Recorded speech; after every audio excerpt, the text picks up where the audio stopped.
and welcome back to TM2 Podcast. I'm your host, Michael Anti. My co-host right here is Kyle Heath. This is the show where we cover gaming industry-related news of the last week. This week, we're going to talk a little bit about how Ubisoft, the union representatives, are calling for the head of the CEO.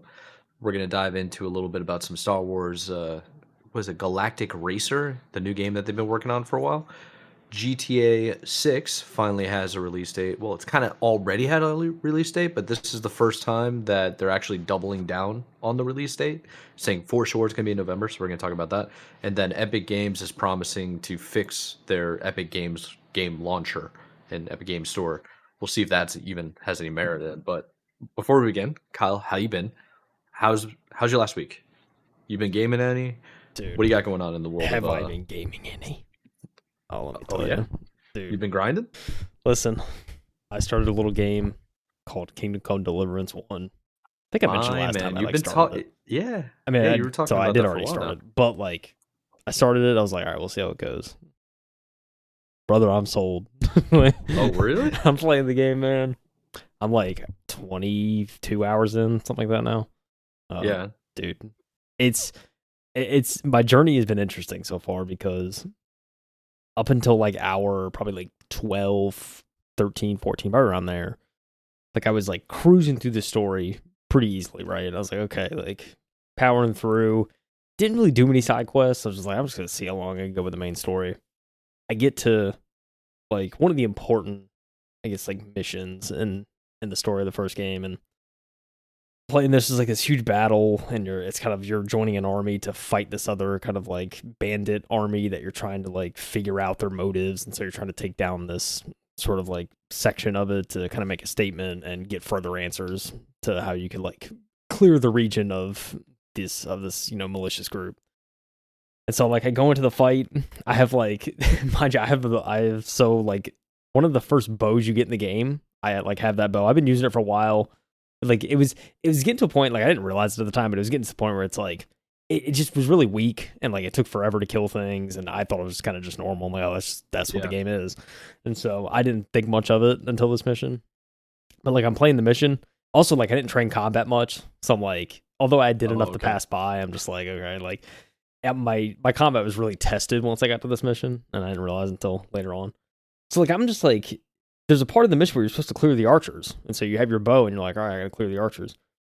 Dude, it was taking like 4 or 5 shots to like kill people, like just one guy. And so I'm like, and it's really hard to use the bow in this game. It's not like it's not arcadey at all, right? Like you have to like draw it and really aim and like offset and stuff like that. So like it's like I'm hitting maybe half my shots, and it's taking like like I said, like 4 or 5 shots to kill just one guy. And it was like extremely difficult. And I was like, and so like after like a few tries, like I didn't really do much. I couldn't get much going. I kept dying really easily. And so I'm just banging my head against the wall for like an hour trying to do this mission until it gets to a point where I'm like, maybe I just need to like train more or something. I'm like literally Googling, trying to figure out, is this supposed to be this hard? Like, what am I doing wrong kind of thing? I'm like so confused. And like I ultimately came to the conclusion, it's like, all right, maybe I should like go and do some side quests, practice my combat, see about getting better gear. Like, let me try and get into this world. Gotta upgrade a little bit, yeah. And so that proceeded for me to go on like a nice like 6 to 8 hour like excursion of just trying to do side quests, train archery. Like I'm just like fully invested, like trying to improve my sword fighting and everything. I level up all my stats like 3 or 4 levels. I'm like really investing time. I ended up like finding some bandits along a path when I'm fast traveling, because like the way fast travel works in the game is like your character has to actually go along the path on the map. So like you pick where you want to fast travel, and you have your character as to travel. But throughout that travel, it's a high chance you'll reach certain encounters, whether that's like an ambush of people trying to kill you, or like pilgrims on the road trying to get help and stuff like that. So like you have a high chance of running into that. So like I was traveling, I was doing side quests. In the middle of a side quest, I end up trying to get it's almost like a fetch quest at this part of it. Like the whole thing wasn't a fetch quest, but like you're trying to get this item, and you end up going to this camp, and you think you're gonna find the guy you're looking for, but it turns out he was killed by these bandits, and so the bandits try to kill you. And so I end up like winning. Like I barely beat him. Like I ended up beating him. I was like, oh, that was difficult. But like one of the the people, like one of the bandits I killed had this like insane bow, and I had enough strength to use it, and I was looking at the stats comparing, I was like, dude, this is like way better than the bow I had. And then I'm also Oh, so realizing yeah. I'm not using I'm using like hunting arrows, which are like probably the weakest arrow you can use. And there's like piercing arrows, and like, there's like Oh, so crazy, like you there's were so yeah, ill-equipped for the there's like match. way better arrows. And so I'm like, I just didn't realize it at the time. So I'm like, all right.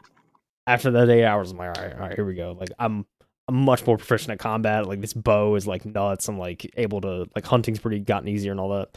So I get into the mission. I have all this new equipment. Like I'm telling you, within 10 minutes, I beat it. I'm like one Oh, shotting so people. Like, I get into kind of one of the main sword fights at the end of the mission, and like what originally took me like 10 tries of just failing almost instantly. Like I end up beating the fight first try, and I give the dude like a run for his money and like killing him and all that. And so like, but like that whole time, like the amount of satisfaction I got from beating that mission so easily, and like training up in the world to get to that point, like I feel like I don't think I've actually felt that level of satisfaction for beating a mission since like I played like Jedi Fallen Order. And like that game is like that's so hard, and it's crazy. like, Yeah. and because like, but the satisfaction you get from like actually like beating a boss in that game is like crazy. It's like any Souls like game. I guess that's probably the appeal of Souls like games. But like, dude, yeah, I don't know. Like, I just got the game is like so immersive, and the game like almost bends you to be like, all right, no, you have to adhere to the rules of the world. Like, you have to sleep, you have to eat, you have to train, because not only will you as a player get better, but like your character stats gets better, and so things become easier. And so like Yeah. you have to, like, I didn't realize how much you had to like entrench yourself to really like enjoy the game. But like I like after that I was just like, dude, like I'm sold. I bought the Feel second like game. I'm gonna start it as soon as I finish this one. Like I'm in. Like, and the story's really good, that's and super like the sick. characters are awesome. So I mean, didn't it almost win Game of the Year? Did it? Like, it was definitely nominated, wasn't it? oh I yeah, know a lot of it people get was. sucked in like big time. Yeah, I mean Expedition 33 came along that year too, so That's I right. ended up taking Yeah. all the awards. But Yeah. I think KCD like maybe won an award or two, but yeah, Expedition ended up winning like pretty much everything. I mean, great game. We were wrong, but like, dude, yeah, no. I mean, this is just the first game too, and I'm like, and so, and like, I'm seeing like reviews and stuff like. So you're telling me the second game is just like the first game, but improved in every metric, just like way better. Yeah. I'm like, all right, what am I in for in the second game? So it's got me excited to like continue on, beat this game, move on to the second one, and try it all out. But yeah, man, it's a game that I don't know. I feel like probably years ago I wouldn't have liked, and I probably just would have put down. But now it's like, and it's, I don't know. It's reminded me not to judge a book by its cover. It's one of those games like at the start, maybe it could be boring for a lot of people, but I don't know, dude. Like it drives immersion to a point where I don't feel like it's annoying. I feel like it actually like gets you more invested into the world. It's like the way they do it is really nice. So and I get it. And like I see stuff about like Witcher 4, for example, is they said they're taking a lot of notes from Kingdom Come Deliverance 2 as inspiration for how to make their game more immersive. So that's how you know That's they're pretty doing something sick. right. Um, Yeah.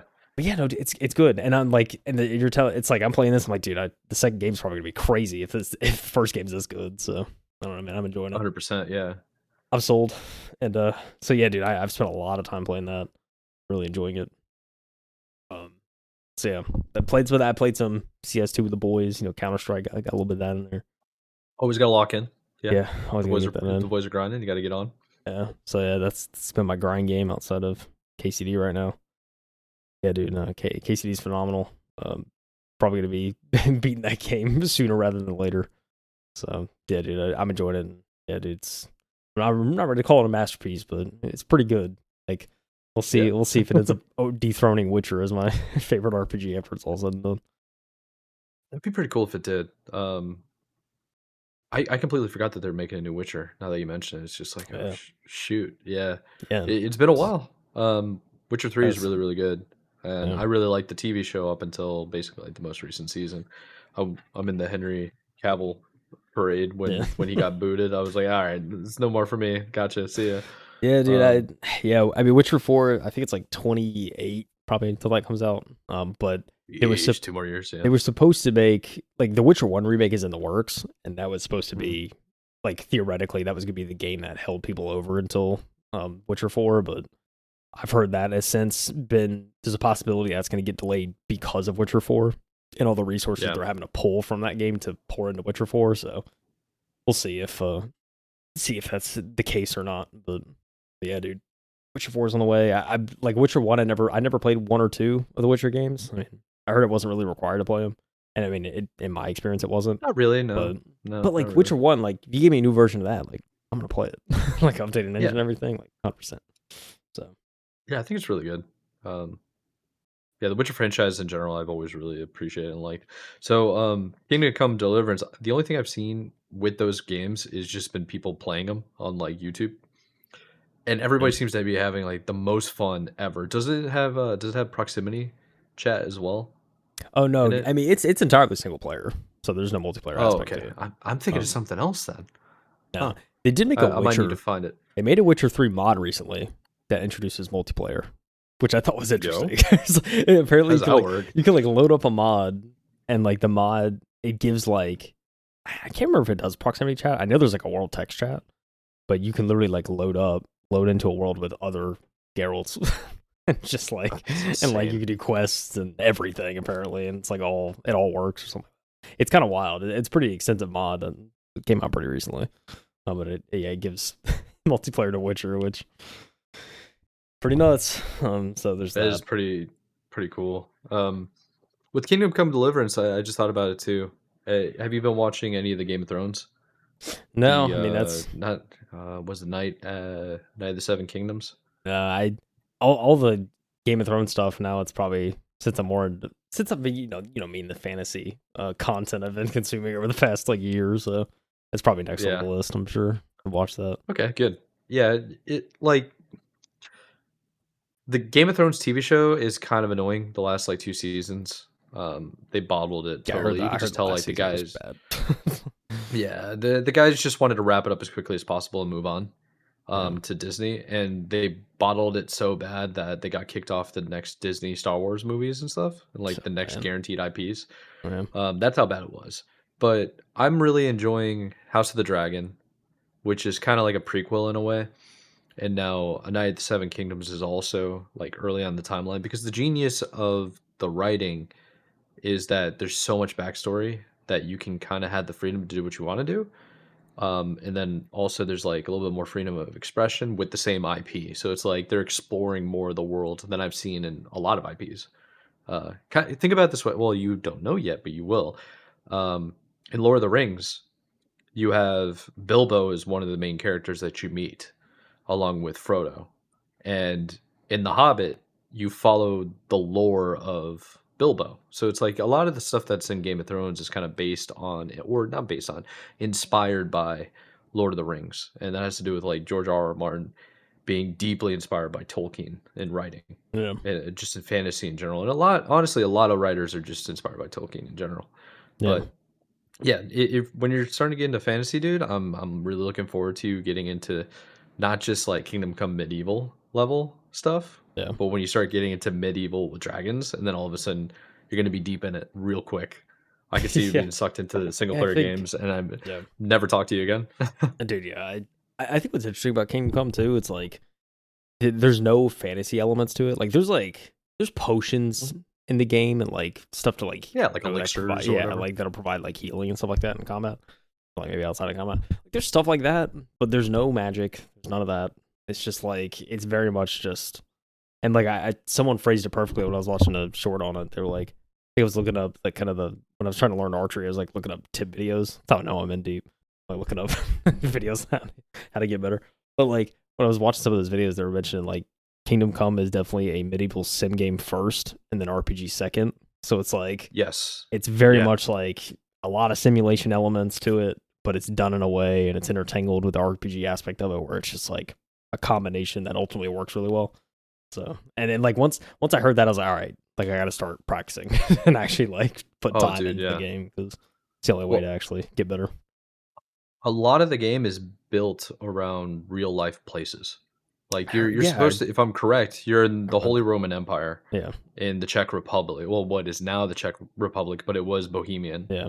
And that's what I've Bohemia, I heard. guess. I mean, I'm not like huge historian on like Bohemia and the Roman Empire and all that, but I heard there actually is some like historical accuracy to it. So, Oh yeah, oh so yeah. It's deeply inspired by like true historical events, and honestly, it's like it's about freaking time we get that option. yeah, I think because the medieval times were a very, very bizarre moment of human history because you had like medieval times were sort of dark ages that was going Yeah. on in Europe, but in Africa it was like the golden age. Africa and like the Middle East, It's or maybe crazy. I'm mixing it up in like with Asia because like you got to remember they weren't as connected as the world is now. Yeah.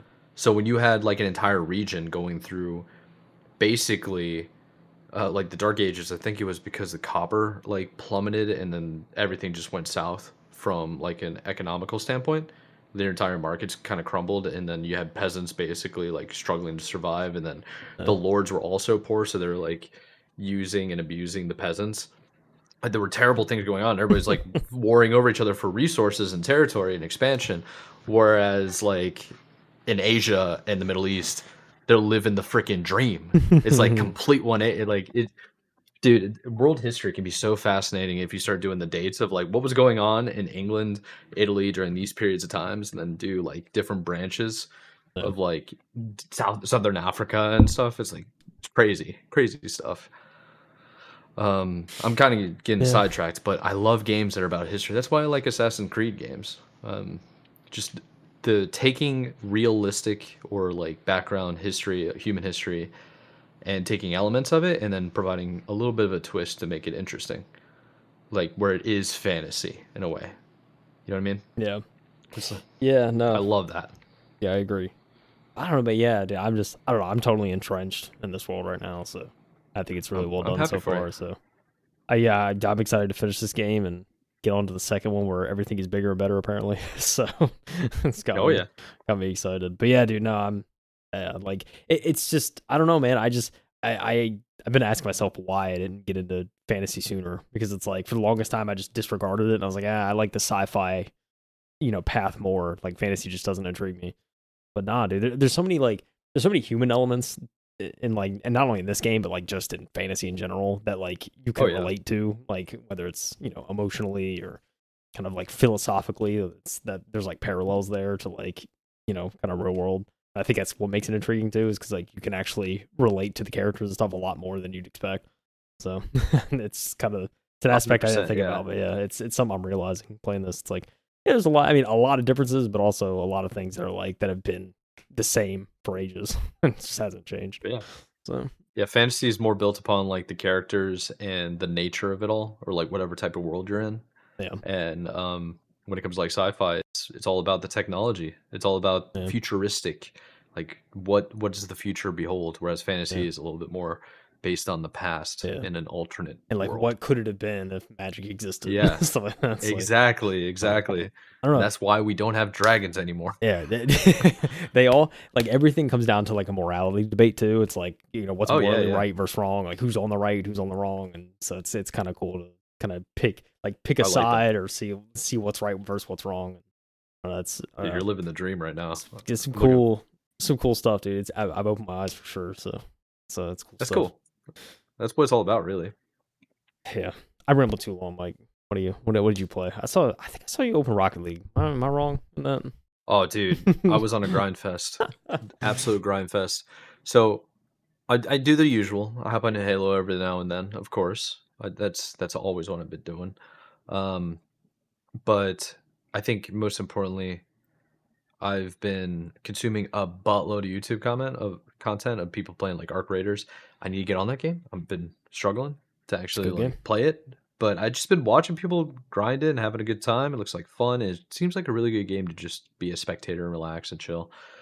But yeah, I got on Rocket League, and my tactic now when I play Rocket League is I play until I lose one game, which is the opposite approach. I used to play until like I lose a game, and then I'd always get off on a win.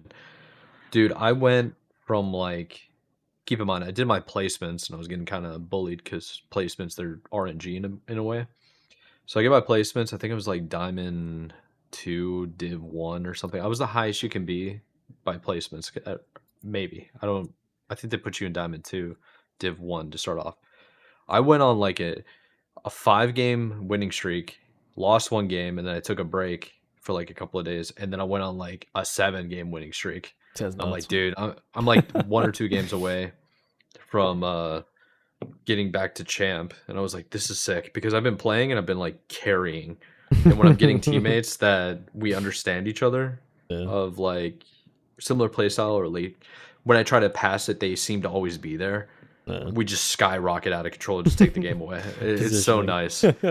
Oh yeah, 100%. I play threes, so I just basically I do solo. I throw on like a podcast or video, kind of listen to that while I'm playing. Picked up Call of Duty again. Been grinding that. Ranked comes out soon, if I'm not mistaken. Yeah, I think it's like I remember maybe this hearing. week. Because I think it is this week. When? Let's ask the Google machine. When does it was really Call close. of They Duty always do it late, but yeah. 7? Dude, it drives me insane. Like I wanted to do it day one. February 5th at 9 a.m. Pacific time. So It's 12 already out. o'clock tomorrow for At the us. time you're Yeah. watching this, it's already out. Yes. Yep. So, Yep. that's crazy, dude. Like same thing with the Oh, it's a ranking. season 2 update. Yeah. Same thing with the ranking thing you're talking about, dude. Like when I was playing CS2, like I'm like I haven't played in a while, but when I got back in, I've been playing. Like I've been doing like okay. Like I didn't think I've Yeah. been like going crazy or anything, but like all these like all the maps we're playing, dude. Like we're just doing regular matchmaking, and dude, I'm getting placed like Gold Noble 1 and 2. I'm just like I don't feel like I'm that, but apparently the game thinks Yeah. I'm that good, so it's like all right. Heck yeah. I was like boost the ego a little bit, I guess. Oh, dude. But I've been thinking about it too. When I like I play pubs or just like unranked matchmaking, mhm. and I tried to do the stuff that's fun. I really like Fallout, especially the TV show. But man, that the multiplayer that they were doing just Yeah, pissed me off. I was 76. not having it. It just wasn't good. I wasn't Yeah, having a good time. wasn't good. They took some like not the game, but like they do the collabs of different maps and stuff where like you were taking event like taking damage or something like that. I didn't really understand, and you had to run around and grab like toxins on the ground, like you're a goal or whatever, Oh, to make sure jeez. you're good. And I'm like, dude, I don't care about any of this. I just want to run, play small maps, and get as many kills as I humanly possibly can, and just spray. And I want to get all my guns ranked up as quickly as possible. And they're just not having it. So I was like, okay, well, I'll come back later. It was annoying me. Um, but now it's more when I was playing consistently, I was frying everybody. I was really surprised. Like most of the time, I was top fragger in the lobby, um, and it's kind of crazy because like I'm not a COD kid. Yeah. I'm like full grown man now, working 9 to 18 hours a day. just getting, just Uh, getting so like smoked by work. But when I get on, it's like I'm kind of I'm tired. I'm just facing a whole bunch of young kids. This is all they've ever played. I'm out here Like playing you like I don't guys. got a job. I'm not good. Yeah, like I was at unemployment hours at like 1 or 2 o'clock smoking kids. Like in the morning, I'm like, you guys are trash, man. That's so Um, funny. but that's why I'm looking so forward to ranked because I need that reality check for the ego. You know, Yeah. Oh like yeah. I need to go in there and start facing some iridescent or whatever the highest rank is. Like, what is the Yeah. highest rank in COD? I know iridescent isn't probably the highest. BO7 ranked. What do you think? Tiers, rankings, tier Yeah, list? dear, I don't know. I don't know what they call it. I don't even know Ranks. what's the highest Yeah, I COD couldn't tell you. ranked It'd be like diamond, ranking gold, system. I guess wood, bronze. iridescent is the highest. Yeah. So Crazy. bronze. This is every game's the same. They always do bronze, silver, gold, platinum, diamond, and then after that they just make something up Yeah. every single time. There's But yeah, like, dude, Valorant introduced like a green ranking after diamond now. It's between like diamond and like I forget what they're. Rocket League did the same thing. Yeah, I don't know. They It's had diamond, champ, or OG Rocket players know this. Went to diamond, then champ, and then I think you had like grand champ was the highest rank you could possibly be, and it was a one rank set. Now it's something like diamond, champ, grand master champ, or something, and then like I don't even supersonic. know. Rocket League ranking system. Let Well, me you're see saying what it like is. div or whatever now. They have like subdivisions now in each rank. Yes. Well, they've always had Oh, subdivisions. So they have 4 divisions in each rank, and then there's oh, 3 ranks jeez. in each rank. That So makes sense. there's bronze 1, 2, and 3, and then silver 1, 2, and 3. But there's div 1, 2, 3, 4 in each one of the levels. Gotcha. So their player pool is like insane. Okay, yeah, it goes diamond champ, grand champ, supersonic, which is no divisions, supersonic legends. And when you get to Supersonic Legends. Supersonic Legends, you're playing pros like Yeah. at least 60% of your games, and you're probably going to get smoked most of the time because the pros are Hey just so man, much better. if you're that good, dude, you trade some games, right? Win some, lose some. Typically. Oh yeah, So, yeah, that's funny. yeah. I looked at my win rate, dude. I have a 60+% win rate in Rocket League. Beating the system, man. I've been I've been playing since launch. I'm like I'm just the best, dude. Beating the Just the system best. right there. You ain't no Yeah. 50% man out here. Nope. Never gonna be. Uh, All right, fam. We've been ranting for the better part of 25 minutes. Just seems like it's going to be a long Tell me. episodes. Tune in there, guys. We appreciate you if you're still listening. But we're going to dive into the first article, shall we? Yap about some Shall. Ubisoft. Yeah, Ubisoft. it's time to talk about Ubisoft once again. I don't know, I have interesting takes, I feel like, on this. So let's read the article. Game developer Chris Kerr, covered it many times. He's wrote an article. Ubisoft union representatives call for resignation of CEO Yves Guillemot. Two Ubisoft union representatives have warned that it will be impossible for company management to rebuild trust with employees while long-serving CEO Yves Guillemot remains in power. Speaking to game developer about the current climate of the French publisher, Mark, not going to pronounce that. Sorry, Mark. You have a great first name, but like Rachul. Rachul. Sorry, I was. Yeah. I have no idea. Let's see. You know what? What does read aloud tell me? Oh wait, wrong thing. Try this again. Read aloud.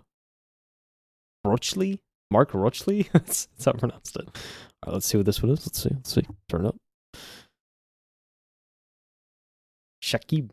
Okay, all right. Shakira. We got Mark and Shakib, who both apply their trade at Ubisoft Paris and serve as union representatives for Solidaries Infra. Oh gosh, it's like these French company names. Jeez. Let's see, you know what? For the people, this company, Solidaire Informatique, Solidaire Informatique, indicated staff at the company panicked and angry after experiencing what they describe as a betrayal from top management. Mark and Shakib shared their views just weeks after the French publisher announced a sweeping reset that kicked off with studio closures, game cancellations, the promise of most cost-cutting, and the announcement of a return-to-office mandate that requires staff to work on-site 5 days a week. Screenshots of internal messages viewed by game developers suggest the initial response to that announcement was one of widespread shock, disbelief, and condemnation. Guillemot himself was also called out in multiple messages posted on the company's internal communications platform, Agora, with some employees questioning why he remains in charge after proceeding over what will eventually be 5 years of downsizing when Ubisoft concludes its €500 million cost reduction plan in 2028. That's a lot of money. Insane. Jeez. In the wake of the announcement, Mark and Shakib feel Guillemot must head for the exit if there is any hope of the company regaining the trust of its employees. Although Mark doesn't believe Ubisoft's struggles are solely the fault of Guillemot, he explained that as CEO, he is ultimately responsible. It's his company at the end of the day, says Mark, but everyone around him are just yes men. That was also the issue during the sexual harassment scandal in 2020. When asked directly whether he would like to see a change in leadership at the very top, Mark had a simple answer. Sure, I expect nothing from this guy. Roasted. Roasted. What do you got to say about that, Yves? It's a sentiment shared by Shakib, who questioned Guillemot's decision to name his son Charlie Guillemot as co-CEO of a new subsidiary that will house some of the company's biggest franchises. He said that, apart from being an instance of nepotism, Guillemot's habit of promoting those closest to him is negatively impacting Ubisoft's ability to craft hit video games. And look, I will say, I might agree with him because like his track record hasn't been great. I'm saying like, Nope. And so what makes you think your son's gonna do any better? You know what I mean? Like, yeah, what are we doing here? Apple don't fall far from the tree sometimes. You know what I'm saying? Mm-hmm. Yeah, I would have the same nervousness and anxiousness about Going the nepotism route here. If you just put your Probably, yeah. if you just put your white male friends in those jobs, then you don't promote any diversity or get any new opinions or ideas, continued Shakib. We are in a creative job. We need new ideas to come in to help us make great new games. But we don't have that. We don't have this mindset for creativity. Okay, yeah. I mean, it's the easiest way to get new ideas, right? Is to bring in new minds. Yes. It goes up probably in any field, especially a creative field or anything. I mean, you know, if you want to bring in new ideas, new people's the quickest way to do that. Usually. So long as you listen to them. That's true. Shakib said it feels as if the current cohort of Ubisoft executives, quote, don't understand their social responsibility to employees, and suggested that workers themselves should be able to elect people to oversee the company. I'd rather have a manager who I consent to give my workforce than a manager that I cannot trust. The situation right now is that we don't trust these people, he added. That's an interesting take. What if we took a democratic approach? We, you know, or what if we took democracy as the as the approach for trying to hire a manager? Like, all right, we'll leave it in the hands of the employees. That would be bizarre, I think. It'd be weird. It would upset a lot of people, and I think it would make everything more politics in the office, I think. It could, yeah, it could promote further division. I could see that. It's like, well, Yeah, I didn't want this guy. The company, like I would want to say that meritocracy should exist in the workplace, but I know it doesn't. So at the same time, it's just like maybe we should do elections. I guess like that's weird. Yeah, I don't know. That could be like a philosophical debate. It really could be, honestly. Yeah, you can talk about that for a while. Notably, both Shakib and Mark said the management team at Ubisoft failed to actively rebuild bridges with employees after the company was accused of enabling a culture of fear and control in 2020 by allegedly cultivating a workplace where abusers could thrive. Mark explained those reports, coupled with the company's decision to enter the divisive NFT market shortly after, only served to eradicate any remaining goodwill between workers and management. Now, he said it feels as if there's no going back. I think Guillemot said should move away at this point, said Mark. I think the level of hate people have for him, it means he should move on. Then we could build some sort of trust again. And then there's a whole section talking about the 5-day return to office mandate, and it's left some Ubisoft workers feeling doomed. Return to office policy announced by Ubisoft is viewed as particularly incendiary by Mark and Shakib, who said it shows a complete disregard for the personal well-being and livelihoods of employees.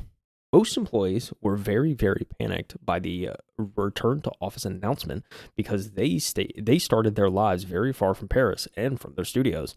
And now they're being asked to come back knowing that their paycheck doesn't help with living in the Paris area. And see, that's a big thing, right? Like if your studio's in a big city and like you have all these remote people, it's like, I mean, that's a huge cost. Like you're asking a lot for people to like try and move back. Not only move back, but then maintain their cost of living when they're actually in Paris. Yeah. Good luck. And like, I feel like it's probably like most cities, right? Where it's substantially higher to live in a city like that, Paris. And I think Paris might be one of the upper cities that like costs an insane amount. Like, let's see, cities that cost the most to live in. It's different though because it's like we're talking differences between affordability because based on like what people who live there and who are local can afford versus like actually Paris isn't even on the upper list, so maybe I'm just making stuff up. Yeah, not even on the global top list that I can see. American, top 10. Yeah. Well, to be fair, if you look at like the American cities, they're outrageously expensive. Oh yeah, it's bad here. So you'd only assume it's a global thing. Yeah, I mean, I'm mistaken. I am vastly mistaken. Paris is apparently affordable comparatively to like London, Los Angeles, Hong Kong, and Zurich, or whatever. Hey man, yeah, you should just move to. I saw recently a video of like a beautiful Italian vista where it was like population of like a few hundred, and like they open the window of the hotel and you just see like trees and hills, ocean, boats. It's like it's just like almost Italian mob stuff, but like it looks so like maintained and like clean, and like you could retire there. It's like just move the Italian Yeah, vistas.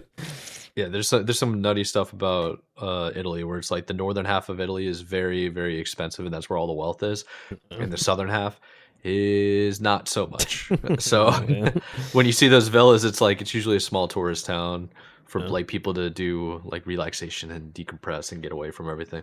yeah. I think the running Yeah. joke was like, I see why Italians like invented permanent retirement or something like that, and it's just like Oh, dude, yeah. showing the showing the beautiful like Like why area. why would you ever even consider going to work? It's funny. Yeah. Anyways, continuing on. I think this was Mark. I don't know. I can't remember. I'm getting my names mixed up now because I could do the last names, but I'm trying to go by the first names, and it's like tripping me out. There we go. One of them agreed with that assessment and suggested there is a feeling of impending doom internally, and the RTO policy again being called out as particularly egregious. The whole return to office policy is very hard to take, he said. Claimed Ubisoft must be aware it will cost some employees, such as those who might have recently purchased homes or who have families, their jobs at the company. Yeah, that Ubisoft previously struck agreements with some employees that facilitate a level of remote working. Those, he suggested, have now been torched without reason. We asked them for documentation or analysis that showed a link between production or creativity with the return to office. They had none. So it's like, okay, That's right. let's do that then. As a union representative, I'm like, what the F, man? Yeah, I mean, hey, it's a good question. It's, why? That's all you can say. Yeah. Why? Why? He suggested the newly announced restructure and ongoing cost cutting is simply a way for Ubisoft to make big announcements that make shareholders happy. Those announcements, Yep. however, have sometimes rubbed shareholders the wrong way. Thanks, Insider Gaming. Take Ubisoft's valuation of the stock market via Reuters. Yeah. Hey, man. It's the shareholders, dude. I'm a game stink. I don't have a Splinter Cell game yet. It's crazy. Yeah. It's all about me, man. Just make me a Splinter Cell game. All about private equity and shareholder money. It's so annoying, man. It's so dumb too, because if you get down into the nitty gritty, it's like when you get shareholders, there are maybe like, dude, a handful of thousands of people with shareholder level of holdings that can actually sway a company. And I mean like worldwide. It's really not that many people.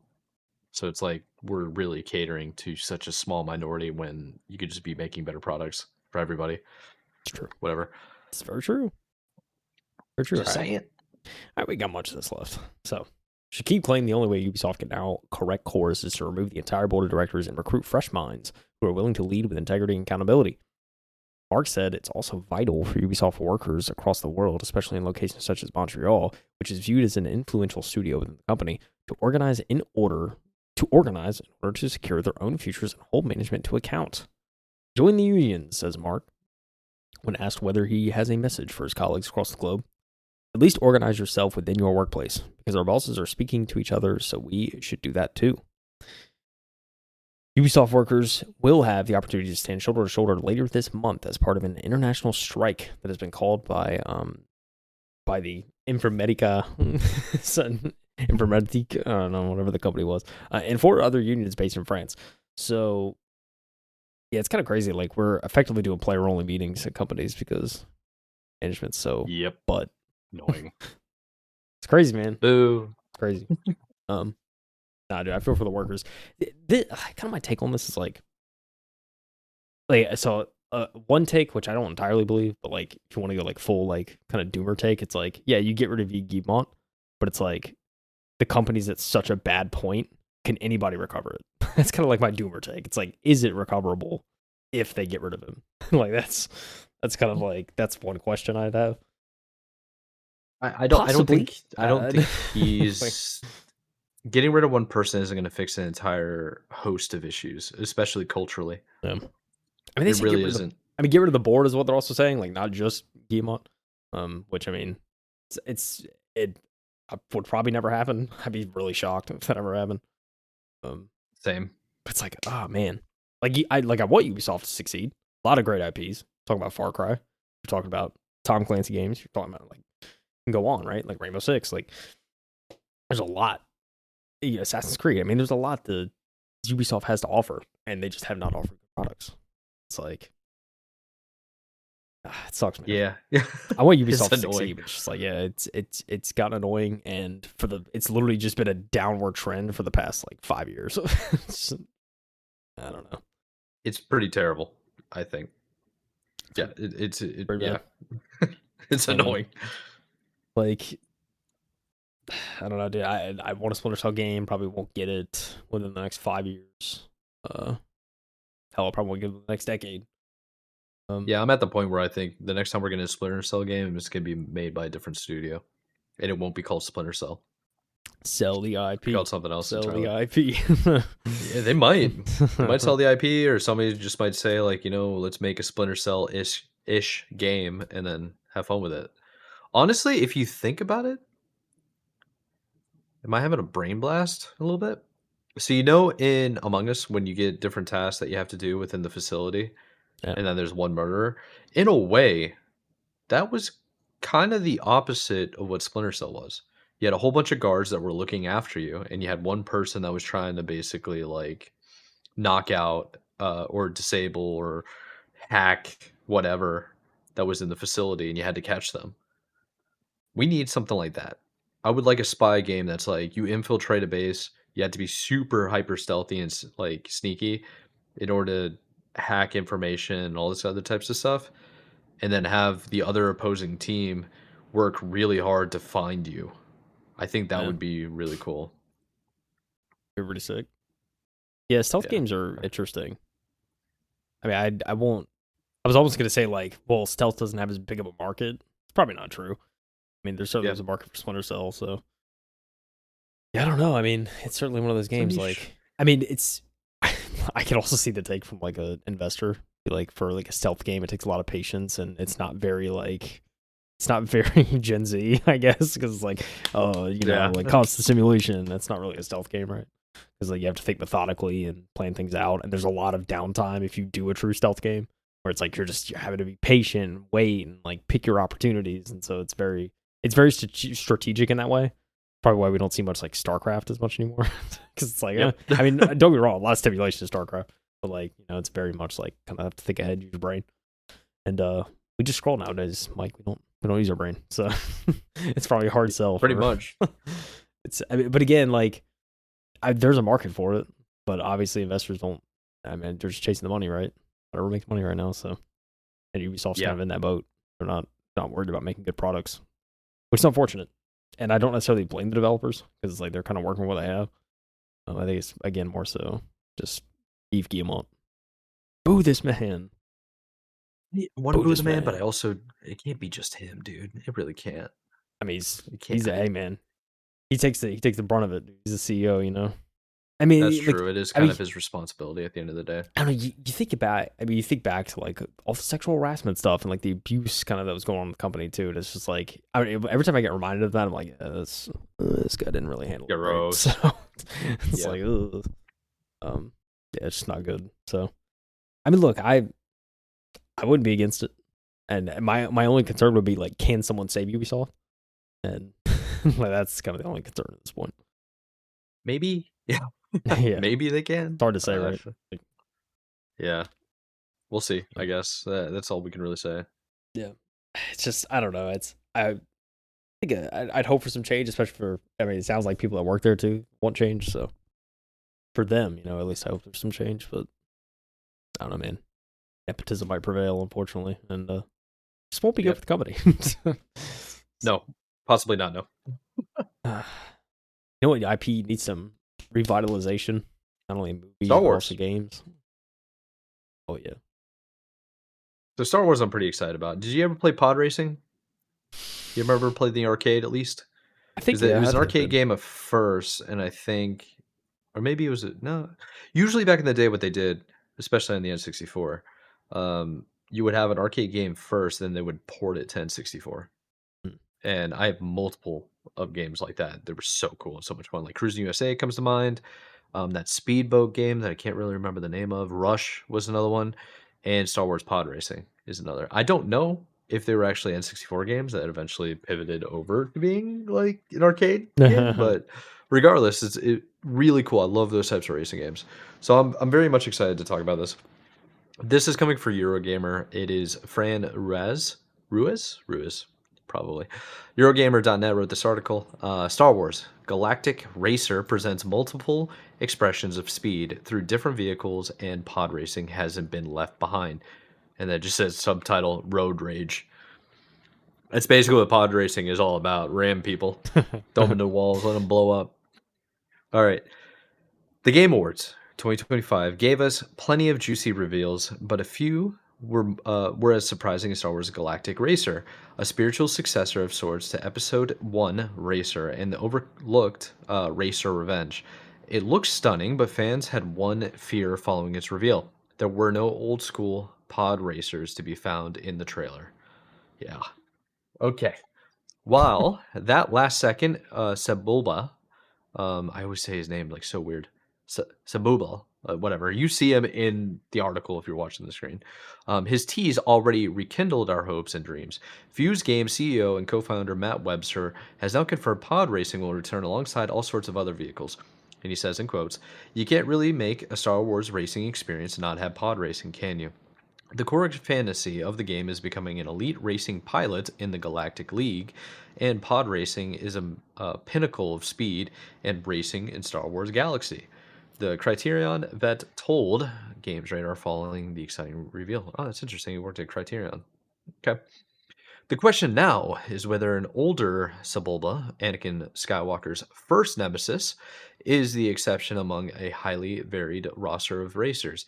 He'll be joined by other known faces that we saw in the Phantom Menace lengthy Bonta Eve classic. Galactic Racer takes place after the fall of the Empire, so it's been decades since pod racing glory days, but it's time to speak up. Ben Quindaus. We're getting into the lore of Star Wars to the point where I can't pronounce the last names. Um, anyways, what we know for sure is that Fuse Games was looking to reinvent Star Wars racing games without forgetting about their legacy. We wanted to do more, to lean into multiple vehicle types and multiple expressions of speed to give players a breadth of experiences.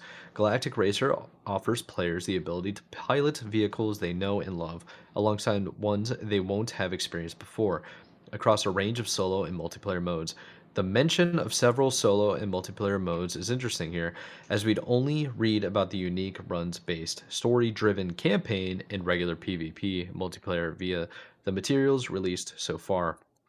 As much as we'd love to know more, it's likely we won't be hearing from Fuse Games for a while following Galactic Racer's big announcement, as the studio is now focusing on getting it ready for tentative 2026 launch on PC, PS5, and Xbox Series X and S. But the burnout and Need for Speed pedigree, we have a really good feeling about this. So, we need some more arcadey games, and what better way to do it than pod racing? Have you seen the official reveal trailer before? Sh- uh, Showing it right now. It's in the Heck article. yeah. Um, Dude, I think the biggest thing that excites me, it's like being nice to have a good pod racing game in Star Wars, and we got some experience back in this release, which has me kind of excited. It's like, all right, this might actually be good. There's so many elements of like racing games that I absolutely love.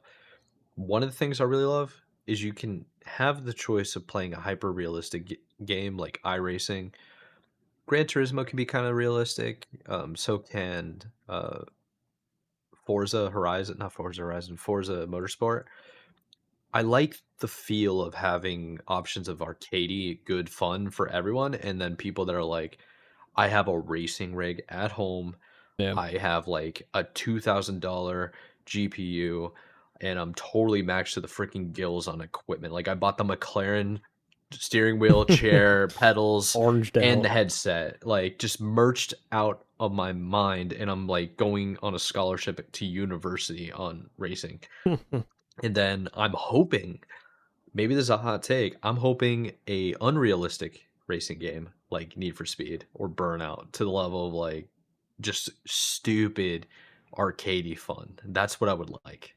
And it's coming this year. So I'm gonna be watching it. It's been a while since I played a good just mindless racing game where it hold the right trigger, go as fast as possible, and start steering. That's what I'm looking for. Looks like you might get it, Mike. At least that's the hope, I hope right? so. I want to see some gameplay. Yeah. Some gameplay would be nice, but I mean, Yeah, aesthetically, they agreed. nailed it, dude. So it looks like It looks like Star Wars.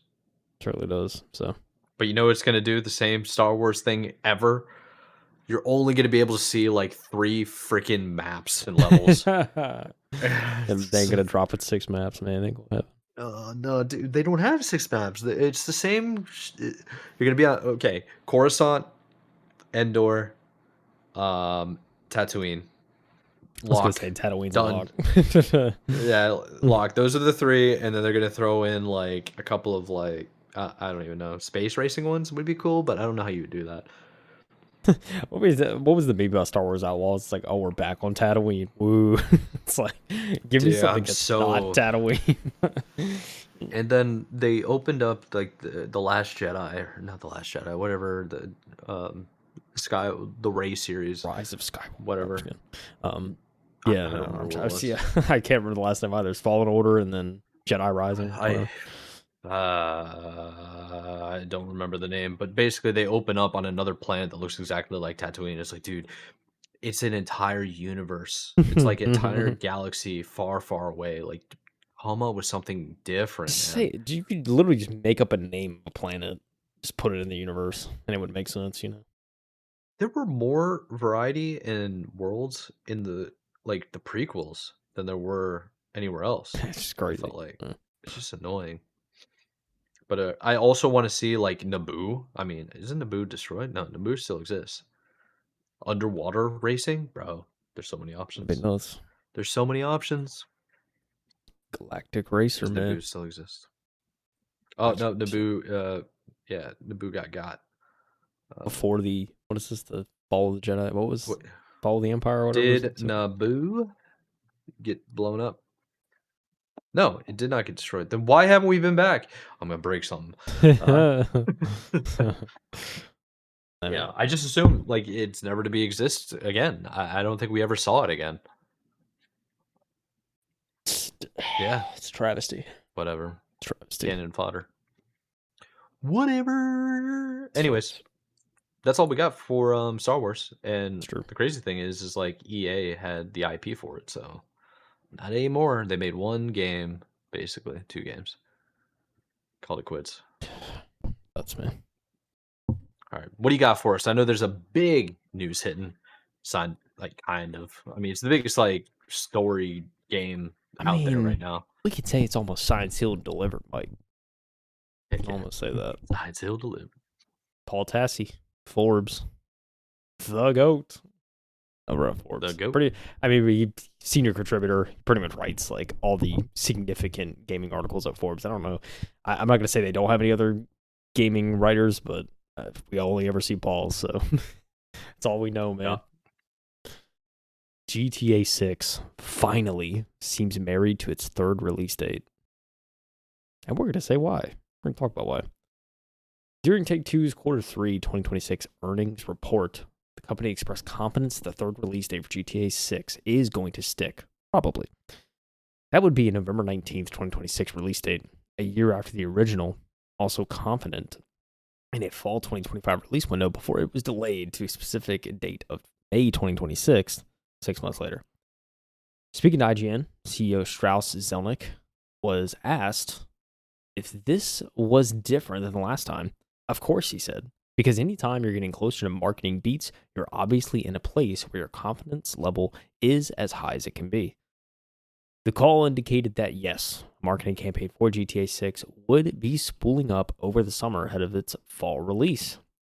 Once you pull that full-on marketing trigger, it's very hard to back out with another delay.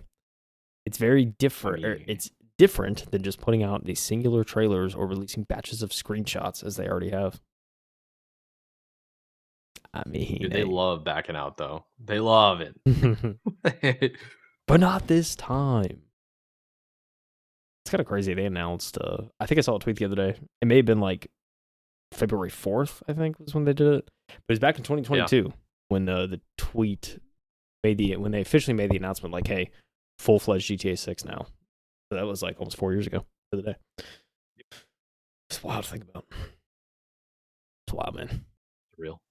There's also the issue of testing the patience of both fans and investors, probably more so investors, as the fall 2025 window was going to be within the previous fiscal year, which both the May and November dates moved out of.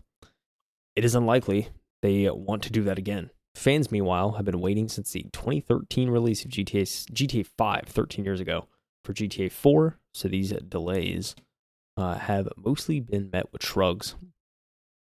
In truth, Rockstar barely needs to do any marketing at all, given that GTA 6 is set to be the biggest video game launch of all time, without question, though obviously they are mounting some sort of campaign. The news sent Take-Two stock up briefly, but today it's down 3%. This is after a drop of 10% this past week with the announcement of Google Genie, a Gen AI game-making tool that gaming unfamiliar investors believe will soon replace traditional game development, misunderstanding the technology as it is not even remotely close to doing so, much less for something as massive as GTA. Hey, Joe, I saw some clips, man. I saw some clips going around of people essentially like feeding the AI a scenario to build a game like GTA, realistic graphics. It gives A you like couple of those. a minute Yeah. long kind of sequence. Just like, I mean, I don't know. It looks kind of cool. The only problem is like trying to get it to write an entire game. Probably Yeah. ways off from that. Not saying it's going to be impossible, I but probably ways off. No, I think it's ways off from just being like, oh, this is what we want, and then type it in, and it does everything Yeah, without any errors. yeah, It's going to be like, okay, here's the initial prompt. We get to a really good like setup to like stage, yeah. something to playground with. And then after there, you gotta start customizing. Yeah, Yep. that's true, man. So curious to see where AI goes with it. And I've heard some interesting takes though about like just AI in general, and now people are like, well, and like people putting out like legitimate claims about why like especially writing, how like human writing is never going to go away kind of thing, and like AI can't replicate it.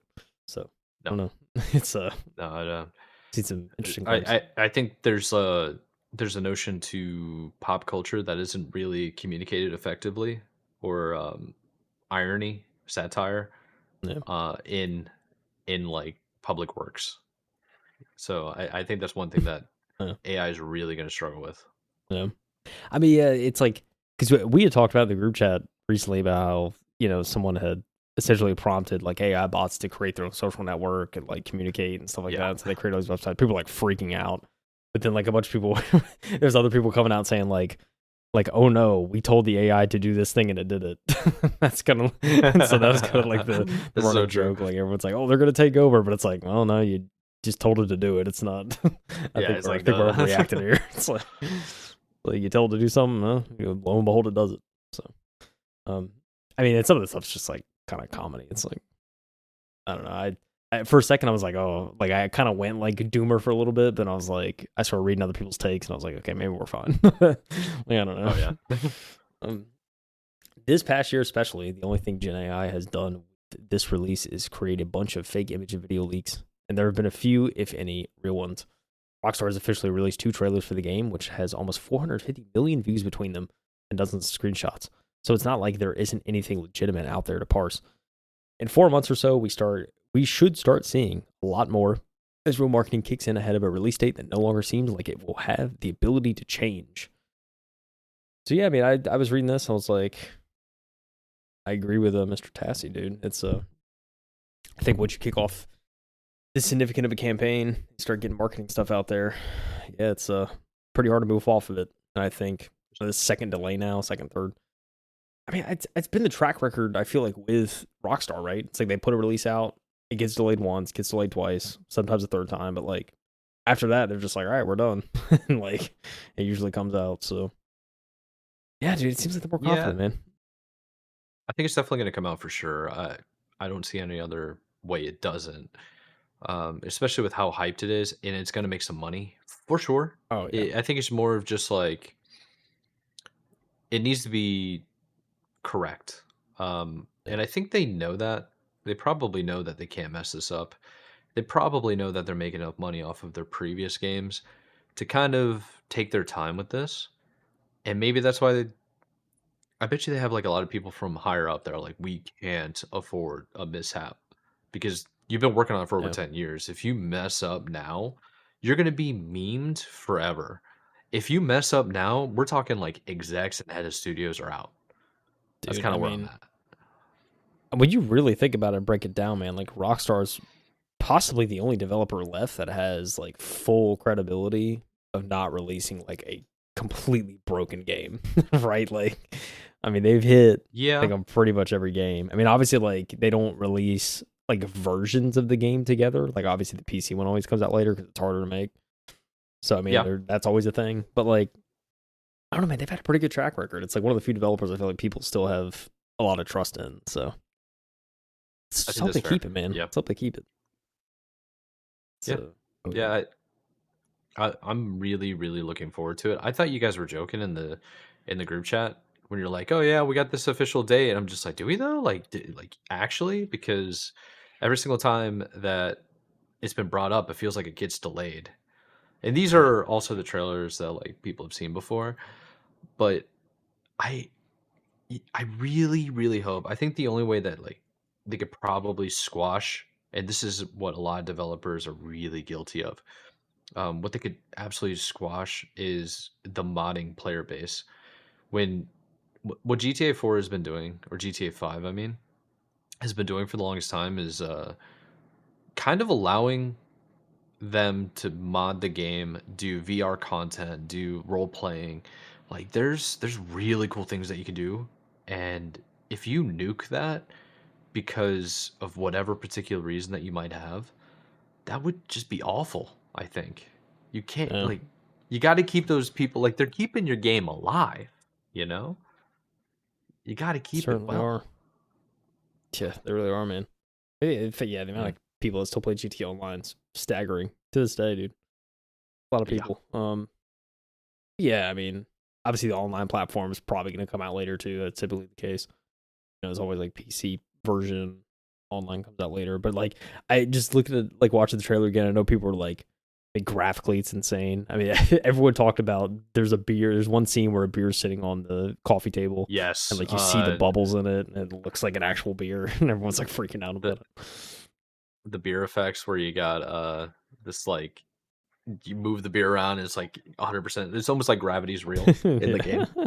It's very good. Yeah. I like that. That's pretty cool. Yeah, I mean, graphically it looks great. I mean, that's the thing, man. Like, I don't know, Rockstar does a pretty good job of writing. I'm hoping that's the same. I hope the writing's still strong. Um, just give us a good story, man. Like graphically, yeah, Yeah. you could do all sorts of things, but it's like also like Vice City and kind of getting the Miami. I think it's be cool to kind of revisit that area, especially for a lot of the Vibe. older fans. So, yeah, man, I very much looking forward to it, dude. I got my hopes up. You know, I want to sit here and say like, yeah, my hopes are up. I do trust Rockstar, I do. But dude, man, and these gamers, dude, we get burned way more often than not So nowadays. It's freaking like, much, dude. especially more recent, I dude, we get burned way more often than we don't. So it's like, I don't know if I it's can not emotionally Rockstar's handle it. fault. It's like, It's their fault, dude. it's not their F fault, them. man. F Rockstar them. didn't It's do their anything fault, wrong, man. man. They did everything wrong. No, I'm just kidding. Oh man, It looks good though. I'm really excited, and it's gonna be, dude. It's gonna be so funny because it's like more now than I've ever seen in my life, and I'm a freaking boomer. Is girl gamers like they just exist? Obviously, I mean they've always existed, but it's like it's becoming more and more popular and more socially acceptable from when I was growing up to yeah, admit that you play video games, to it's true. stream it, to talk about it in public discourse, and it's now vastly more acceptable it, to like consume it. Even Yeah, just like we were talking at the beginning of the episode, like people are now watching more and more live adaptations of video games, which is super exciting, and they're really enjoying it. It's like awesome to see as somebody that grew up playing video games for as long as yeah, I could remember.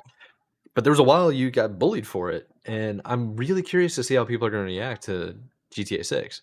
Because for a while there, if you remember, it was hinted that the lead character was a woman, and people were freaking out over it. They're like, "Oh, it's going woke," or whatever the heck that even means, you know?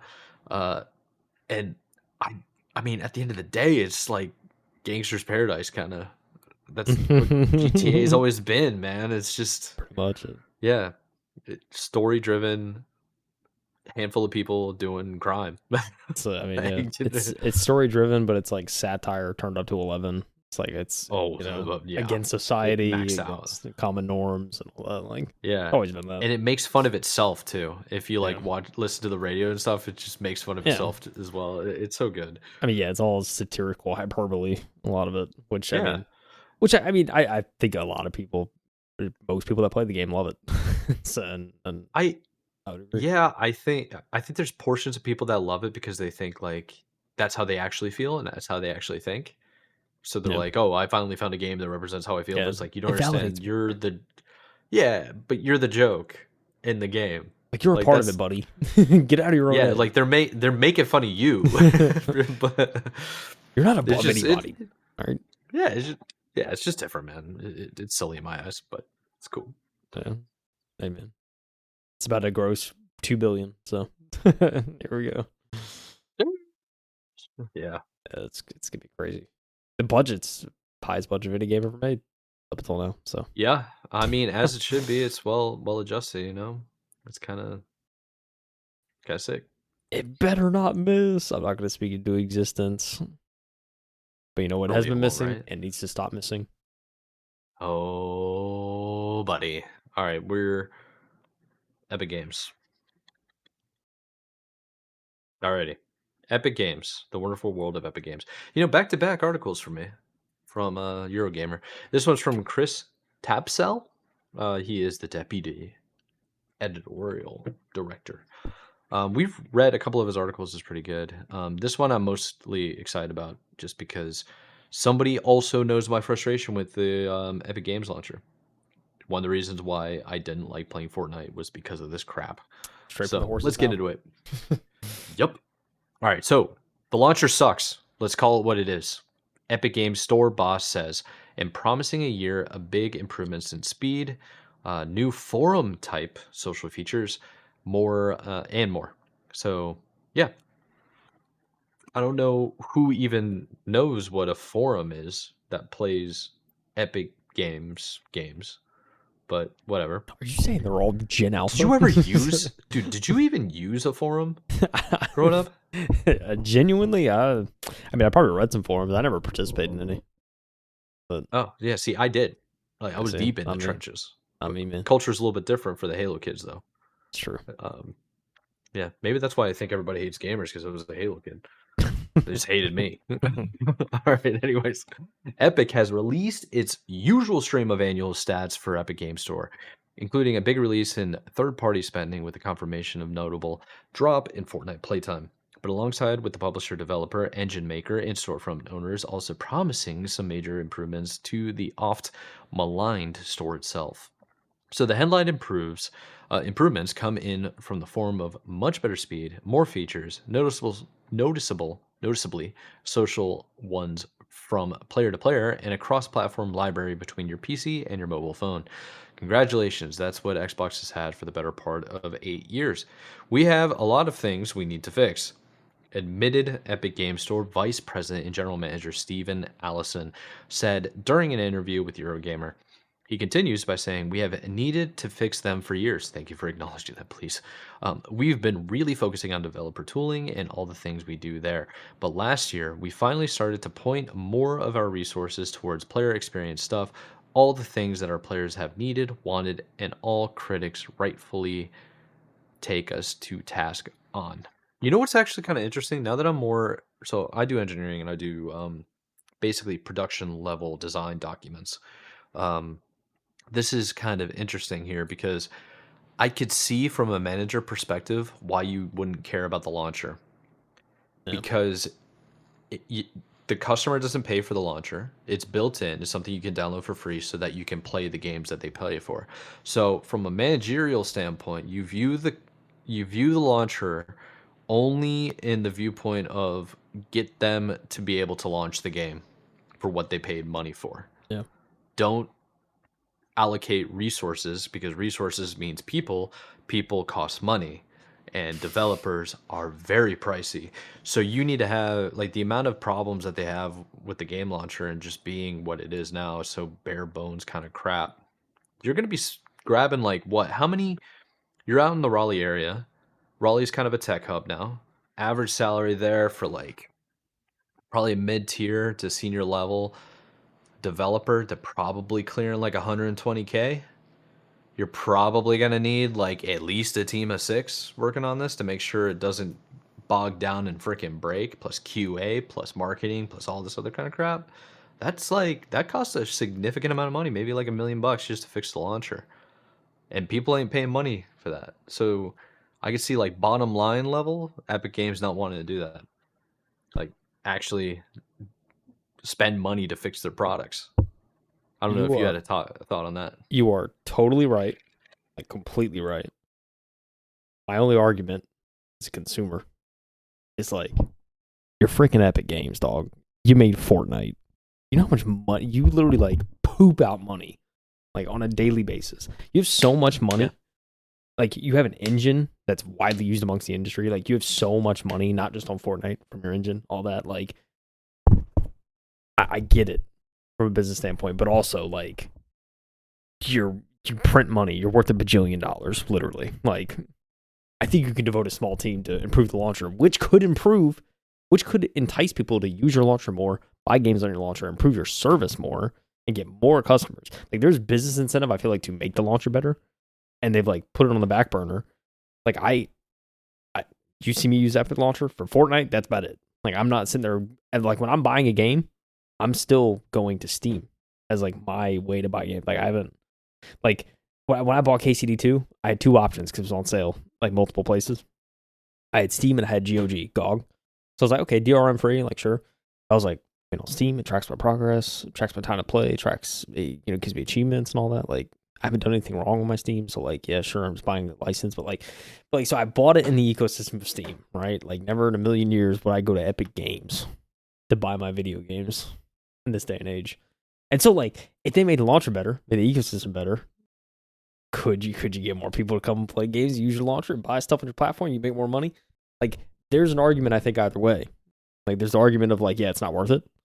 There's also an argument of, like, well, if we just spend just a 0.0051% of the money we make to actually hire a small team and make it better, could that improve marketability and consumerism on a wide enough basis where maybe make up the cost?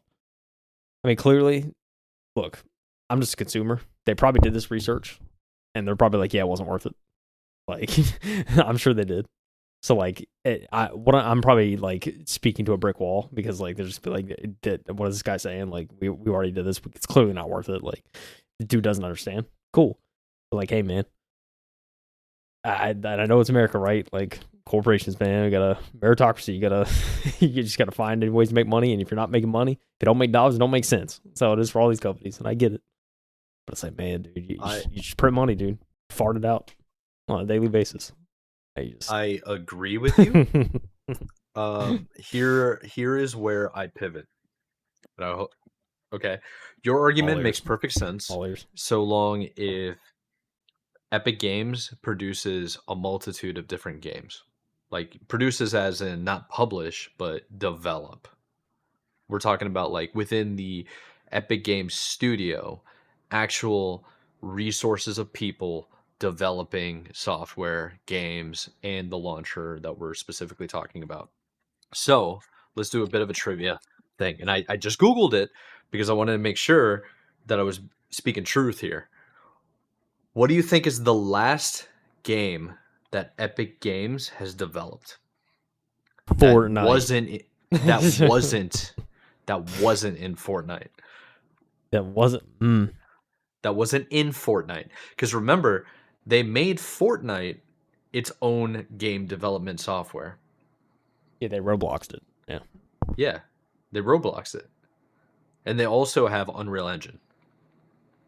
Oh yeah, I feel like their 2 biggest streams: Fortnite, Unreal Engine. That's like, yeah, 100%, 100%. You're not gonna believe what it is. Borderlands 4. No wait, that was Gearbox. No. Yep. Nah, you got me. I don't know. I'm gonna double check that this is actually not in the. Okay, this is discontinued and no longer available. Oh, December 30th, 2022. It was on iOS and Windows. oh You're never gonna get it. no, I'm not. Battle Breakers. Oh, I remember that game. At least I remember the name. Yeah, It's actually most hilarious. people do because the funding behind it was insanity. But let's go back even further. The next one, and you're gonna love this, Battle Breakers. What's it called when you have two of you name somebody? Like Marvel's really guilty about this. Somebody is named or a thing is named with the same first letter. So like Peter Parker, Peter Parker. I don't know what the other ones are, but there's like a Peter whole bunch of Parker. them. Uh, Lois Lane. there's Think about all Yeah, these Lois different. Lane would be, but that's I DC. mean, But it's not like it's DC, but like there's a yeah, name for it. starting letters. Yeah. So yeah, Battle Breakers is one of them. If I keep scrolling down, you hit Robo Recall. Do you even remember that? I vaguely remember the name. Dude, this is Brother, funny. it was like one of the early games that was on Oculus Quest and the Oculus Rift. Oh my It was one of gosh. those ones that like clearly Epic Games got paid by my like Windows and I we're just mean, like, screw it. they don't Or have an incentive. Microsoft. You know what? After they made Battle Breakers, whatever, you know what they did after that? They were like, you know what? Let's take our best game and let's just make an engine within the game where people could just make games. So, like they just said, you know what? Fortnite's our money maker. Let's just all in, and that's what it was. What I'm looking at here is insane.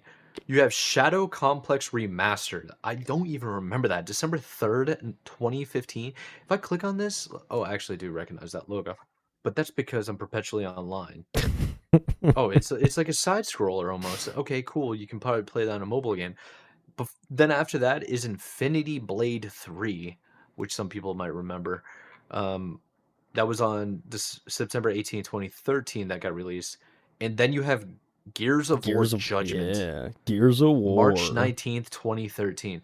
So when we're talking about game launchers here, and what you're talking about, they have more money than God because of Fortnite and Am Unreal I Engine. wrong? You are not wrong. You are not wrong. But when you look at it from a personal business standpoint, if you're Epic Games themselves, those are your primary functions to make money. You're not going to send people over to make sure your game launcher works. What do you need a game launcher for if the only game that you actually make is Fortnite?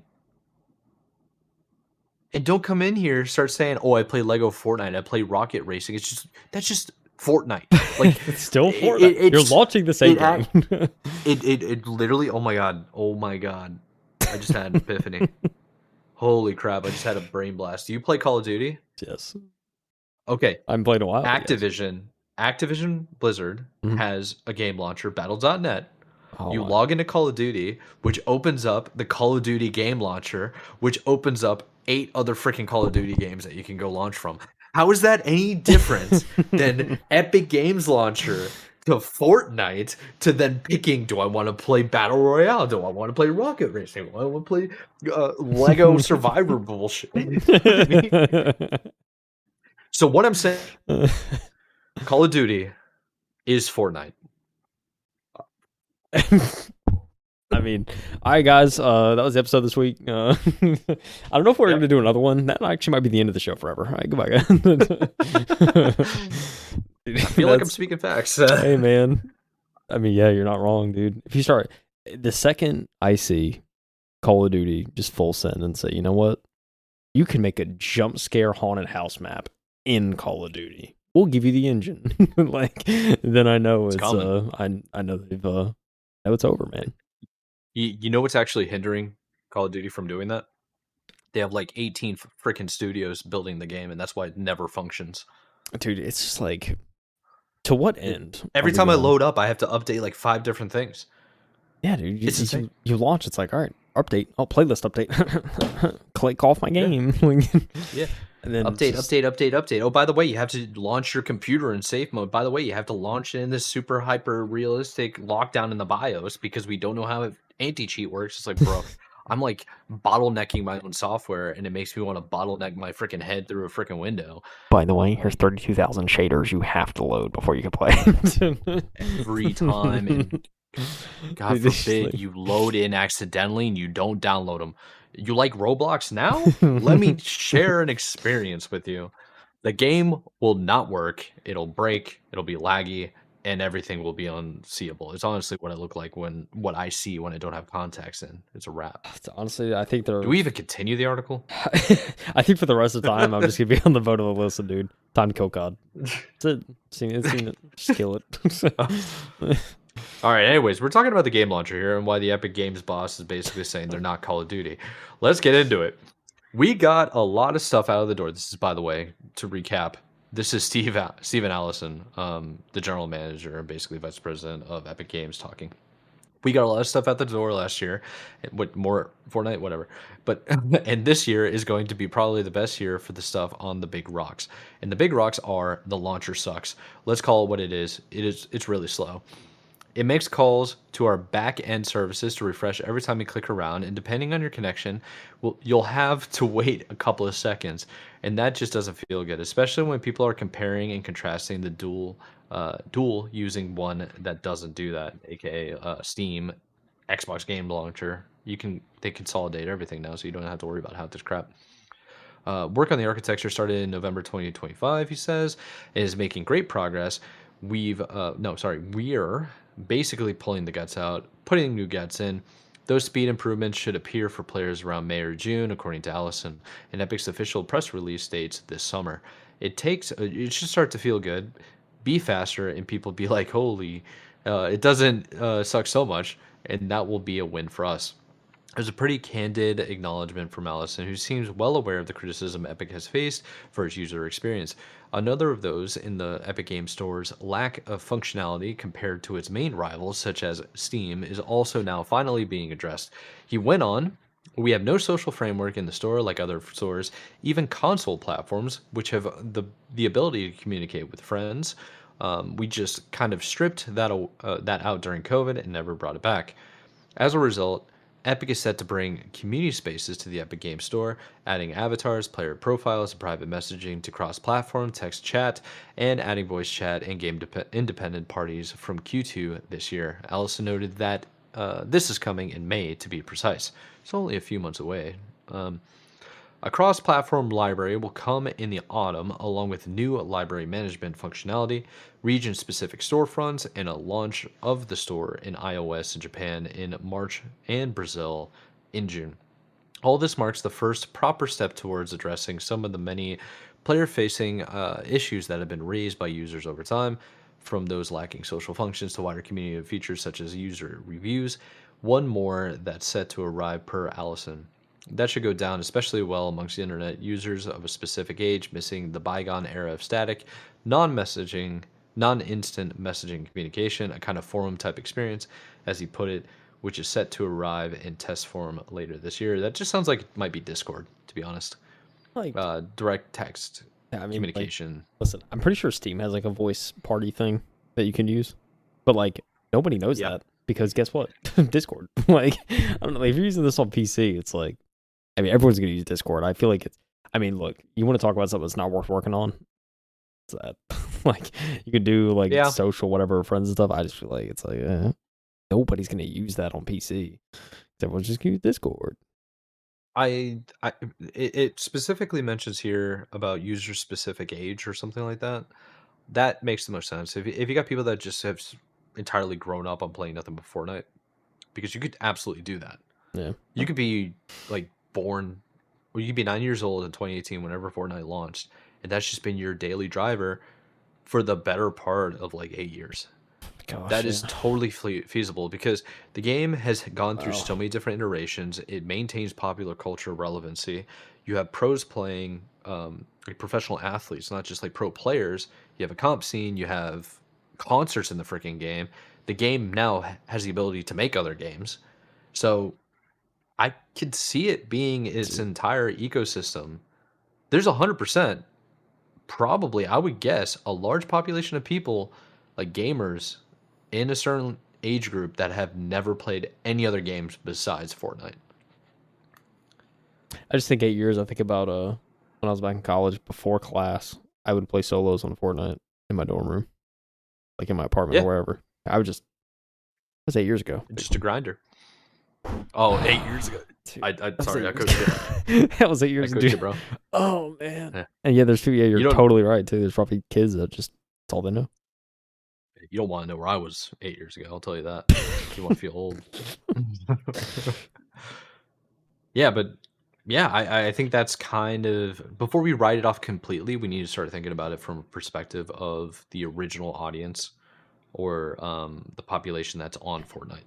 And when you God, start thinking about it this way, most people under the age of 20 grew up with Fortnite, and they probably played it the vast majority of their time. If they're a sure. gamer, Hey man, highly likely. Epic Games needs to Yeah, hire Mad Mike. He gets it. This yeah. guy, me, I'm nah. not far away. Yeah, Exactly, literally. not far away. I'll be there in a jiffy, bro. Shoot, I love the Research Triangle area. Yeah, There I you know go. what it is. RTP. I used to live there. Go back home, Mike. Put me back in North Hills, and I'll be happy. All right. Anyways, the prevailing question at this point: what's taken the company by no means short on resources so long to pull these seemingly fundamental features all together? Allison's answer. Oh, this is gonna be interesting. Let's see if he thinks what I think.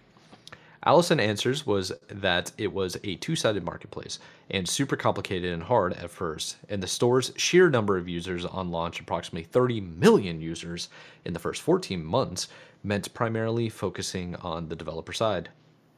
Who said that first? I believe I did. Who said that? We've got to get developers in the door. They're not going to deal with the back end where we have to do everything manually with them. Oh gosh. And so we really focused on that because free games was so powerful at the beginning as an incentive to get the players to match the developers. Interesting. So the store itself, Allison is keen to mention during our conversation, was ultimately launched as the tip of the spear for getting developers to a much higher revenue share of 88% to 12% versus Steam's infamous 30% cut, something currently the subject of a $656 million consumer lawsuit here in the UK. Allison goes on to say, it isn't, by the way, we covered that in last week's episode. You want to check it out. Allison said, it isn't that we ignored it, but we had to get out of the super manual onboarding of important titles. We had to build the tools for self publishing, and that took us like almost 3 years. It was a major focus of our engineering. At the same time, Allison seemed very much cognizant of the issues players have had with the storefront. Now the company is spending the majority of engineering time, focus, and capacity on player facing features that we know we have to get to.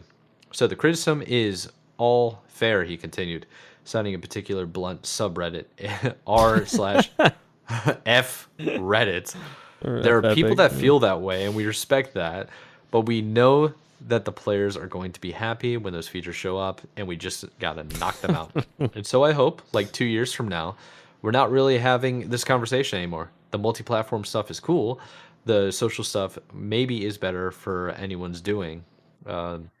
So he said, like, the social stuff maybe is better than anyone's doing. Okay, we'll see. The goal within that period is that Epic is no longer in a deficiency compared to expected features. Okay, I get that. We're trying to attack all the big buckets of things that are fair criticisms, and we have to do the work. They just have to do the work. Honestly, I like the idea of a vice president, obviously, and head of general engineering or general management, focusing entirely on production and to better features for the end consumer. I like that a lot. I'm always going to support that. I hope it works for him. Hopefully it does. Yeah. Because the worst thing they could possibly do is if they do all of this work and then they do private equity level of engagement where they're just like, oh yeah, now we have to make all our money back, so it starts charging for features. It's like, okay, cool. Yeah. You know what's free is Discord. You know what happens to Discord is it's so freaking good that people subscribe to it Yeah. to make sure Discord Dude, stays functional. That I've is how good Discord is. dude, I'm telling you, as an adult, it's one of the first things I did after a while. I was like, you know what, Discord's so good. What's $5 a month? I'm willing to pay that. I use the service every day. Why 100%. not? Like, Yeah. it's one of the first products I where I could was use like, some memes. I'll buy it. And ever since, bro, Nitro subscriber. So Dude, I think when you get a subscription service, when you purchase a subscription service where you immediately think after a couple of months you're like, this has bettered my life, or it's like it's improved my day to day in some meaningful fashion. It's improved the interaction that I have with my friends, or like we enjoy it together. I will like I will devote loyalty to something like that. You know what I mean? Oh yeah. I put up with Xbox's subscription hikes for a long freaking time. I really did. The last one was brutal because it was like 3 hikes in a 12-month period, and they raised rates on freaking everything. It's like, bro, you just had the most insane profit margins you've ever had in existence, and then you're raising rates. It's like, I ain't for that. But Discord has kept us alive, I think. Yeah. Yeah, they're good. They're really Great good. features. Yeah. And I always like to sell people on Discord, and I wish my normies, my Normans, my normie friends would wake up and smell the roses, bro. They gotta wake up and realize that Discord's the truth. I If you wonder just if sit Epic here Games and can use do something TeamSpeak, interesting. and I don't know why we're using TeamSpeak in 2026. Yeah, like sure, the Twitter account had some funny memes last year. All right, but guess what? Bro, you missed out on Discord's the here to height stay. of TeamSpeak. You missed out on the height of Hey man, TeamSpeak. I'll tell you that. I was a Skyper dude. That's all I used. Ooh. Skype? Yeah, dude, I used that good old Skype. Skype? Yeah, Skype? man. Back in the day, I was using Skype. That is fair. It was sick. I was also on Skype. I still have Skype downloaded, I think. Let's see. Skype. I thought they discontinued Skype. I No, thought they like I don't have erased it. Skype anymore. I thought they erased it off like every Windows computer imaginable at this point. Probably did. I mean, 'Cause Skype Teams was is a its own thing, individual thing so. for a very, very long time. Is Yeah. Team still downloaded? Probably is. Yeah, I'm pretty sure I Teams got downloaded TeamSpeak. mine. I type in Teams and TeamSpeak shows up. Yeah, I got Teams right here. Teams, woo! They replaced Skype. Sheesh. I think if you do Windows T, Teams pops up. Dude, it's so funny. Like, whenever I started working at my company, like one of the clients I worked for, they had the Microsoft Suite, right? And it was Skype. Mhm. Like when I first started, it was Skype still. And then like it was yeah? probably a year after Oh, that, year or two after that's when Teams started coming in. People started transitioning, and then Microsoft started pushing it. And now it's all Teams. So I mean, I was at the tail end of Skype for work. I remember that. Yeah, they pivoted out of Teams and forced everybody. No, they pivoted out of Skype and forced everybody to Teams because I think Skype was its own individual thing. It got bought out in like 2016 ish, and then they realized like they totally messed up Skype because they kind of realized like you can't just purchase something and then people stick around if you don't maintain it. Um, and then they switched over to Teams. I think they switched over to Teams in like 2020 at the end of 2020. Yeah, I think it's a big as like whenever Yeah, 2020 started whenever is when it really started taking off. I know a lot of companies that went to Discord instead of I'd say, because Teams that's wasn't funny. really good. I mean, like Like, for text chat, there's a lot of companies that use Slack. I mean, still to this day, there's companies that use Slack. oh yeah, yeah, that's the like other a one. huge one. But Slack's got a huge share. Oh wow, Hmm. Skype retired in May 5th, 2025. Oh, It like launched in officially? 2003. Yeah. Oh, so it was. I guess it was initially. Let's see. I want to find out the history of Skype. Skype was founded in 2003, in Sweden, by a couple of names that I can't pronounce. They're all Sweden. Swedish. Yeah, it started off as its own individual thing. It got acquired by somebody in Poland. It continued going. eBay seems to have acquired it in 2005. And then I'm sure whenever eBay announced that it was going to sell it to Silver Lake, if you remember them. And then Skype partnered with Comcast. Oh my gosh, I forgot about this. Angel, oh dude, I'm about to date myself. You're not ready. Okay, I think you were like 3 years old. On July 14, 2011. 3 years old is crazy. That's unhinged. I was in high school, bro. Let's relax. Skype partnered with Comcast to bring its video chat services to Comcast subscribers via HD TV sets. Do you understand what that means? HD TV, the cable boxes. Oh man, yeah, HD DVDs and all that. Yeah. Crazy. And then eventually it was released to computer and all Android phone devices in 2013. Skype collaborated with PayPal to bring money send feature, and then at the end of 2011 or mid 2011, it got purchased by by Microsoft. So I had Skype. Oh my dude, I think I'm an early adopter of everything. I had Skype in like 2009, 2008 or 9. Um, That's Sheesh, it's a wrap for me, brother. More than likely, I'm gonna say that I definitely had it in college, 1 bajillion% because I was using it to talk to a girlfriend when I went to Australia, and we were Skyping each other. That was at the same time when dude. Facebook came out with Facebook Video, and nobody really used it because the quality was trash. But Skype was already integrated into the cable network scheme because we didn't really have fiber broadband internet. That's Everything was crazy. still on coax. Yeah. Yeah, I forgot about your Australia arc. You've had a lot of Oh arcs, yeah. Mike. Yeah. We out here. We out here, brother. We're enjoying this arc right now. We're in the end game now. No, not really. We're in Okay. the we're in the let's get some more money, get a boat, and start landing on the freaking pontoons, bro. I want a couple of pontoons together. I want some freaking mounted because it gets wavy on the lake. We got to get some mounted heavy duty monitors. We got to have everybody with the PC plug in the controller. And let's start screaming call outs. We'll have people on pontoons on the left, pontoons on the right. We'll run a fiber optic insulated line side to side. It'll be electric, dude. Electric. And people will be like, "How are you gonna run it?" Electric generators. Um, yeah, yeah. Skype. A little bit of history of Skype is kind of sick. That's kind of Yeah, but sick. that's cool. Yeah, so the teams kind of took over in 2019 because Microsoft dropped the ball after acquiring. Dude, Microsoft's so guilty of this, man. They just acquire something that's super successful, and they're like, okay, let's just neglect it for the remainder of all time.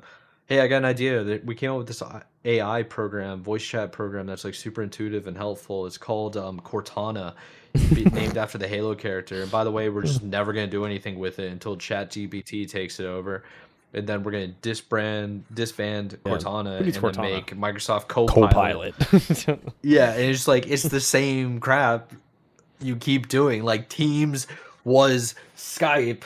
Like Oh they man, just they screw it up so much, man. it's I don't know, it's kind of funny, man. Like, my only question is, who has the bigger graveyard? Is it Microsoft or Google? Because they both have pretty big graveyards, dude. Google's is Um, up there. my instinct says Microsoft, but if we're talking about a true graveyard, it's Google. Google, If man. that makes sense. Like when Google drops something, they never bring it back. Ever. It's dead for eternity. When Microsoft drops something, they rebrand it and update it. Like Microsoft views everything like a branding issue. They don't view it as like a development issue. Yeah. Whereas Google's just like, yeah, the brand's dead, so everything's dead. And that's stop using it. What's funny? According to Google AI, they say Google is generally considered to have the bigger or at least more famous graveyard compared to Microsoft. As the 2025 Killed by Google list tracks over 290 products, including hardware, apps, and services. Some notable entries are Google Reader, Google Plus, Stadia, Hangouts, Inbox by Google.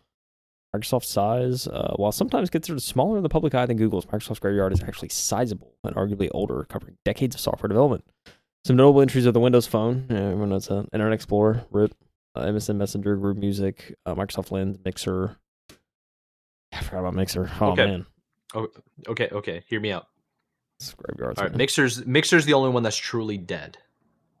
Everything else on that list still exists in a different format.